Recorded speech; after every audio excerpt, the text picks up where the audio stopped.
আজকে আমি যাব মেসির সাথে দেখা করতে। বলেন কি?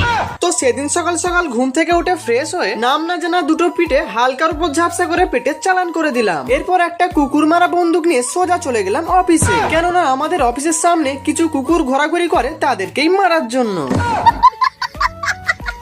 যাওয়ার আগে মিও আমর থেকে একটা কেক কিনেছিলাম, সেটাই সবাই মিলে ভাগ করে খেলাম। কেকটা খাওয়ার পর অফিস থেকে বার হয়ে একটা ছোটখাটো ট্রেনে উঠে পড়লাম। এই ট্রেন ধরেই সোজা চলে এলাম আমাদের উলুবেড়িয়া স্টেশন রোডের ওখানে। এখান থেকে আমাকে যেতে হবে উলুবেড়িয়া 6 নম্বর প্ল্যাটফর্মের ওই পারে। আর হ্যাঁ, আজকে আমি এসেছি একটা দাদুর দোকানে, কেননা ওখান থেকে কিছু পেজ কিনা ছিল, সেই জন্য। দাদু এদিকে পেপার রেডি করছিল আর আমি রোডের ধারে দাঁড়িয়েছিলাম। পরক্ষণেই আমার চোখ পড়লো মেসির দিকে।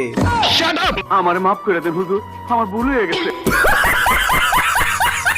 জীবনের প্রথম এত বড় খেলোয়াড়ের সাথে প্রথমবারের মতো দেখা হয়ে খুবই ভালো লাগলো। যাই হোক, আমি মেসির সাথে একটু গল্প করি। বাই।